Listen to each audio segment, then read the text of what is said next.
नमस्कार। प्रस्तुत है मुंशी प्रेमचंद की लिखी हुई कहानी बूढ़ी काकी। बुढ़ापा बहुधा बचपन का पुनरागमन हुआ करता है।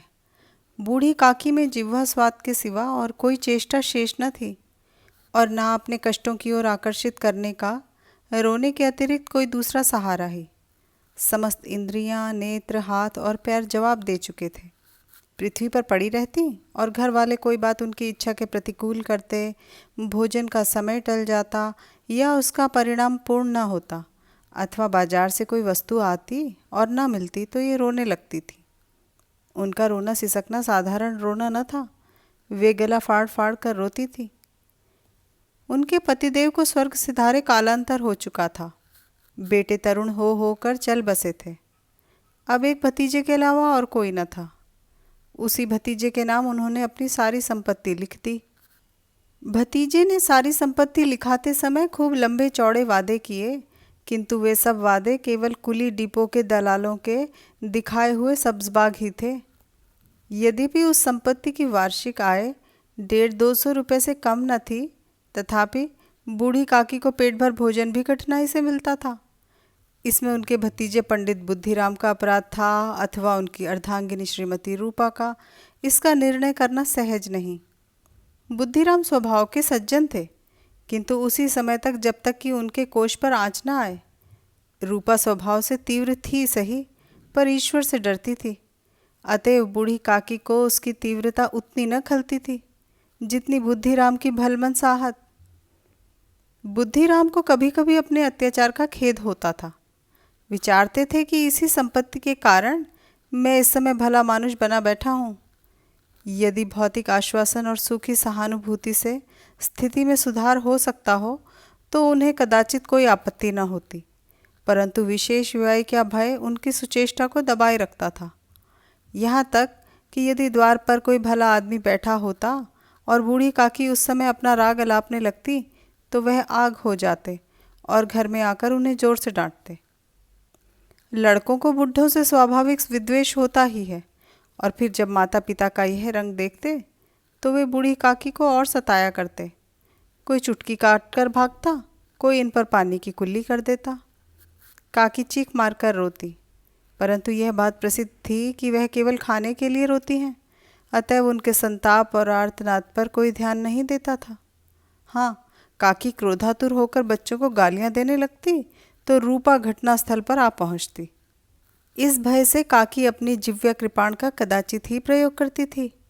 यद्यपि उपद्रव शांति का यह उपाय रोने से कहीं अधिक उपयुक्त था। संपूर्ण परिवार में यदि काकी से किसी को अनुराग था तो वह बुद्धिराम की छोटी लड़की लाडली थी। लाडली अपने दोनों भाइयों के भय से अपने हिस्से की मिठाई चबैना बूढ़ी काकी के पास बैठकर खाया करती थी। यही उसका रक्षागार था। और यद्यपि काकी की शरण उनकी लोलुपता के कारण बहुत महंगी पड़ती थी, तथापि भाइयों के अन्याय से सुरक्षा कहीं सुलभ थी तो बस यहीं। इसी स्वार्थानुकूलता ने उन दोनों में सहानुभूति का आरोपण कर दिया था। रात का समय था।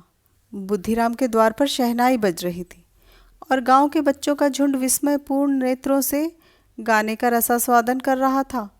चारपाइयों पर मेहमान विश्राम करते हुए नाइयों से मुक्कियाँ लगवा रहे थे। समीप खड़ा भाट विरुदावली सुना रहा था और कुछ भावज्ञ मेहमानों की वाह वाह पर ऐसा खुश हो रहा था मानो इस वाह वाह का यथार्थ में वही अधिकारी है। दो एक अंग्रेजी पढ़े हुए नवयुवक इन व्यवहारों से उदासीन थे। वे इस गंवार मंडली में बोलना अथवा सम्मिलित होना अपनी प्रतिष्ठा के प्रतिकूल समझते थे। आज बुद्धिराम के बड़े लड़के मुखराम का तिलक आया है। यह उसी का उत्सव है। घर के भीतर स्त्रियां गा रही थी और रूपा मेहमानों के लिए भोजन में व्यस्त थी। भट्टियों पर कड़ाह चढ़ रहे थे। एक में पूरियां कचौरियां निकल रही थी और दूसरे में अन्य पकवान बनते थे। एक बड़े हंडे में मसालेदार तरकारी पक रही थी। घी और मसाले की शुद्धावर्धक सुगंधी चारों ओर फैली हुई थी। बूढ़ी काकी अपनी कोठरी में शोकमय विचार की भांति बैठी हुई थी। यह स्वाद मिश्रित सुगंधी उन्हें बेचैन कर रही थी। वे मन ही मन विचार कर रही थी, संभवतः मुझे पूड़ियाँ न मिलेंगी। इतनी देर हो गई, कोई भोजन लेकर नहीं आया। मालूम होता है सब लोग भोजन कर चुके हैं, मेरे लिए कुछ न बचा। यह सोचकर उन्हें रोना आया, परंतु अपशकुन के भय से वह रो न सकी। आहा, कैसी सुगंधी है, अब मुझे कौन पूछता है। जब रोटियों के ही लाले पड़े हैं तब ऐसे भाग्य कहाँ कि भरपेट पूड़ियाँ मिले। यह विचार कर उन्हें रोना आया, कलेजे में हुक सी उठने लगी, परंतु रूपा के भय से उन्होंने फिर मौन धारण कर लिया। बूढ़ी काकी देर तक इन्हीं दुखदायक विचारों में डूबी रही। घी और मसालों की सुगंधी रह रहकर मन को आपे से बाहर किए देती थी। मुंह में पानी भर भर आता था। पूड़ियों का स्वाद स्मरण करके हृदय में गुदगुदी होने लगती थी। किसे पुकारूं, आज लाडली बेटी भी नहीं आई। दोनों छोकरे सदा दिक दिया करते हैं, आज उनका भी कहीं पता नहीं। कुछ मालूम तो होता कि क्या बन रहा है। बूढ़ी काकी की कल्पना में पूड़ियों की तस्वीर नाचने लगी। रूपा ने भली भांति भोजन का प्रबंध किया होगा। कचौड़ियों में अजवाइन और इलायची की महक आ रही होगी। एक पूड़ी मिलती तो ज़रा हाथ में लेकर देखती, क्यों न चलकर कढ़ा के सामने ही बैठूं। पूड़ियाँ छन छन कर तैयार होंगी, कढ़ा से गरम गरम निकाल कर थाल में रखी जाती होंगी। फूल हम घर में भी सूंघ सकते हैं, परंतु वाटिका में कुछ और बात होती है। इस प्रकार निर्णय करके बूढ़ी काकी उकड़ू बैठकर हाथों के बल सरकती हुई बड़ी कठिनाई से चौखट से उतरी और धीरे धीरे रेंगती हुई कढ़ा के पास जा बैठी। यहाँ आने पर उन्हें उतना ही धैर्य हुआ जितना भूखे कुत्ते को खाने वाले के सम्मुख बैठने में होता है। रूपा उस समय कार्यभार से उद्विग्न हो रही थी। कभी इस कोठे में जाती, कभी उस कोठे में, कभी कड़ाह के पास जाती, कभी भंडार में जाती। किसी ने बाहर से आकर कहा, महाराज ठंडाई मांग रहे हैं, तो ठंडाई देने लगी। इतने में फिर किसी ने आकर कहा, भाट आया है, उसे कुछ दे दो। भाट के लिए सीधा निकाल रही थी कि एक तीसरे आदमी ने आकर पूछा, अभी भोजन तैयार होने में कितना विलंब है, ज़रा ढोल मजीरा उतार दो। बेचारी अकेली स्त्री दौड़ते दौड़ते व्याकुल हो रही थी, झुंझलाती थी, कुड़ती थी, परंतु क्रोध प्रकट करने का अवसर न पाती थी। भय होता कहीं पड़ोसी ने यह न कहने लगे कि इतने में ही उबल पड़ी। प्यास से स्वयं कंठ सूख रहा था, गर्मी के मारे फूंकी जाती थी, परंतु इतना अवकाश न था कि ज़रा पानी पी ले अथवा पंखा लेकर झले। यह भी खटका था कि ज़रा आँख हटी और चीज़ों की लूट मची। इस अवस्था में उसने बूढ़ी काकी को कढ़ा के पास बैठी देखा तो जल गई। क्रोध न रुक सका। इतना भी ध्यान न रहा कि पड़ोसी ने बैठी हुई हैं, मन में क्या कहेंगी। पुरुषों में लोग सुनेंगे तो क्या कहेंगे। जिस प्रकार मेंढक केंचुए पर झपटता है, उसी प्रकार वह बूढ़ी काकी पर झपटी और उन्हें दोनों हाथों से झटक कर बोली, ऐसे पेट में आग लगे, पेट है या भाड़। कोठरी में बैठते हुए क्या दम घुटता था। अभी मेहमानों ने नहीं खाया, भगवान को भोग नहीं लगा, तब तक धैर्य न हो सका। आकर छाती पर सवार हो गई। जल जाए ऐसी जीभ। दिन भर खाती न होती तो जाने किसकी हांडी में मुंह डालती। गांव देखेगा तो कहेगा कि बुढ़िया भरपेट खाने को नहीं पाती, तभी तो इस तरह मुंह बाए फिरती है। डायन न मरे न माचा छोड़े, नाम बेचने पर लगी है। नाक कटवा कर दम लेगी, इतनी ठूसती है न जाने कहाँ भस्म हो जाता है। भला चाहती हो तो जाकर कोठरी में बैठो, जब घर के लोग खाने लगेंगे तब तुम्हें भी मिलेगा। तुम कोई देवी नहीं हो कि चाहे किसी के मुंह में पानी न जाए, परंतु तुम्हारी पूजा पहले ही हो जाए। बूढ़ी काकी ने सिर उठाया, न रोई न बोली, चुपचाप रेंगती हुई अपनी कोठरी में चली गई। आवाज़ ऐसी कठोर थी कि हृदय और मस्तिष्क की संपूर्ण शक्तियाँ, संपूर्ण विचार और संपूर्ण भार उसी ओर आकर्षित हो गए थे। नदी में जब कगार का कोई वृहद खंड कटकर गिरता है तो आसपास का जल समूह चारों ओर से उसी स्थान को पूरा करने के लिए दौड़ता है। भोजन तैयार हो गया है। आंगन में पत्तलें पड़ गई, मेहमान खाने लगे। स्त्रियों ने जेवनार गीत गाना आरंभ कर दिया। मेहमानों के नाई और सेवकगण भी उसी मंडली के साथ किंतु कुछ हटकर भोजन करने बैठे थे, परंतु सभ्यता अनुसार जब तक सबके सब खा ना चुके कोई उठ नहीं सकता था। दो एक मेहमान जो कुछ पढ़े लिखे थे, सेवकों के दीर्घाहार पर झुंझला रहे थे। वे इस बंधन को व्यर्थ और बेकार की बात समझते थे। बूढ़ी काकी अपनी कोठरी में जाकर पश्चाताप कर रही थी कि मैं कहाँ से कहाँ आ गई। उन्हें रूपा पर क्रोध नहीं था, अपनी जल्दबाजी पर दुख था।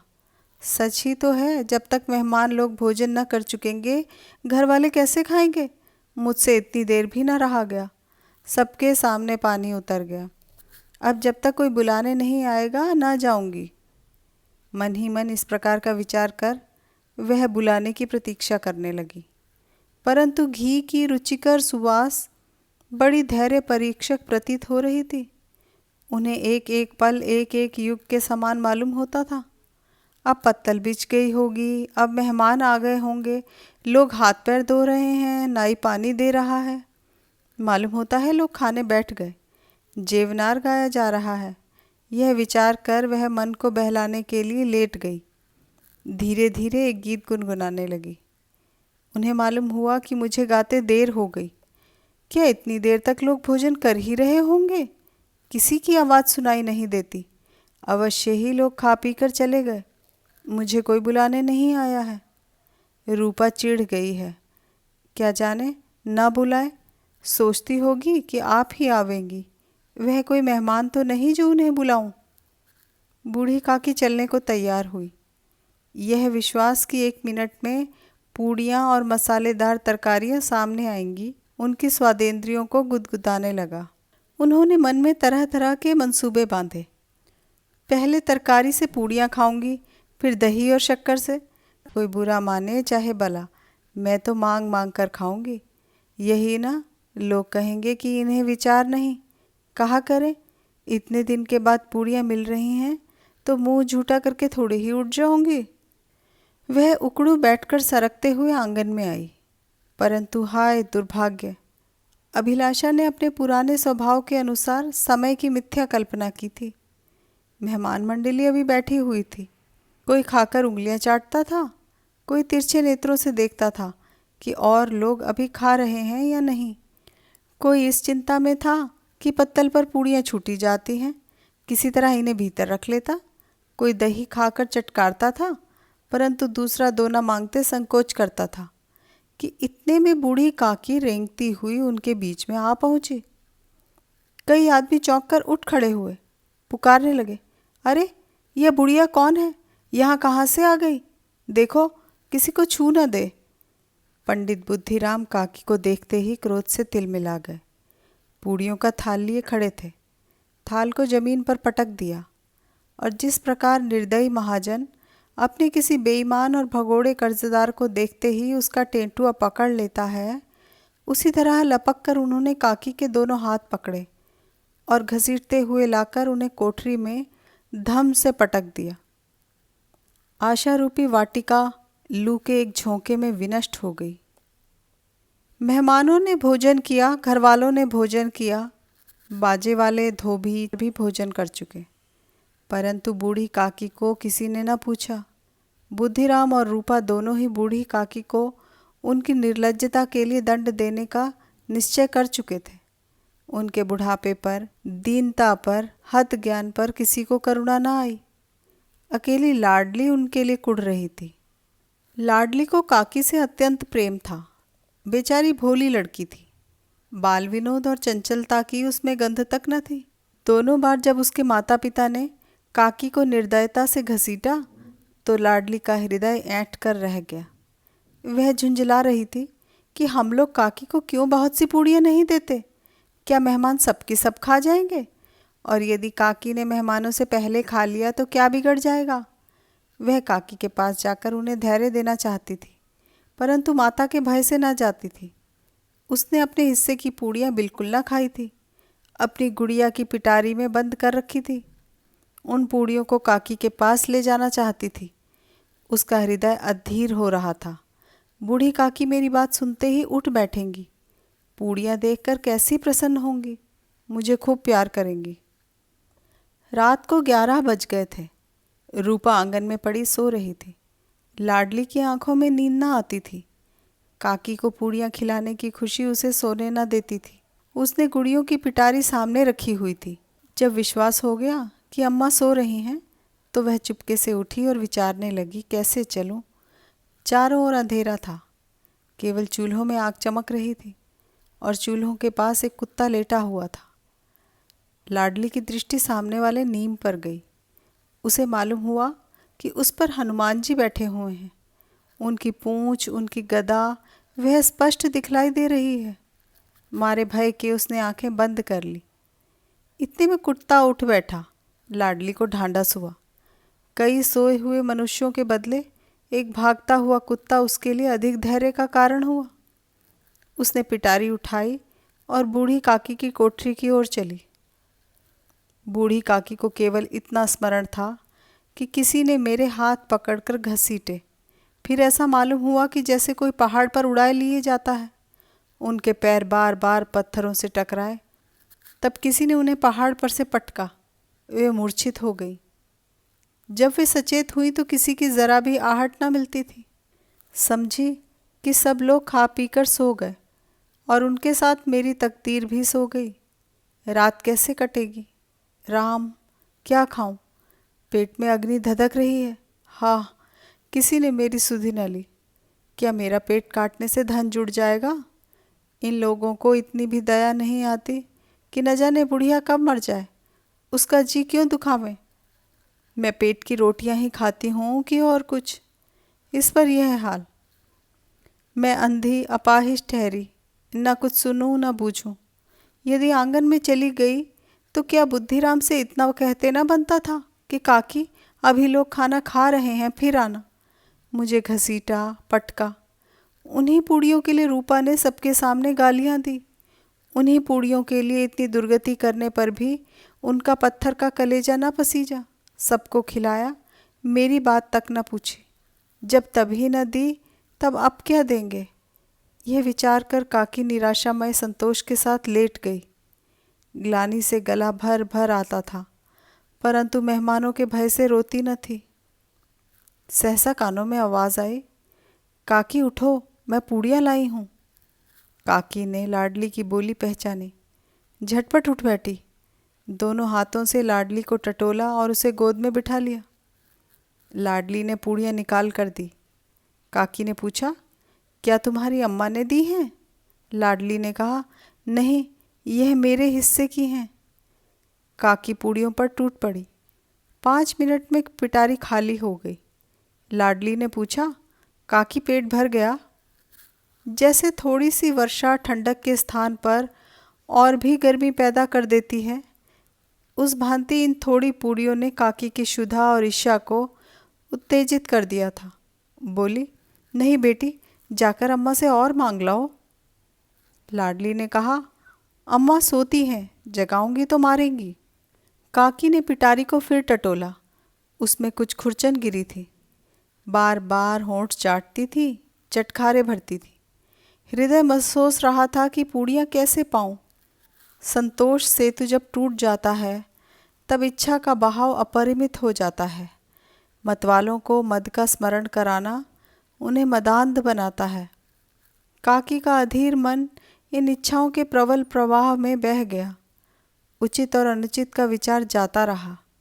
वे कुछ देर तक उस इच्छा को रोकती रही।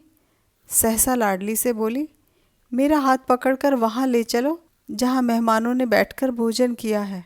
लाडली उनका अभिप्राय समझ न सकी। उसने काकी का हाथ पकड़ा और ले जाकर जूठे पत्तलों के पास बिठा दिया। दीन, शुद्धातुर, हत ज्ञान बुढ़िया पत्तलों से पूड़ियों के टुकड़े चुन चुन कर भक्षण करने लगी। ओह, दही कितना स्वादिष्ट था!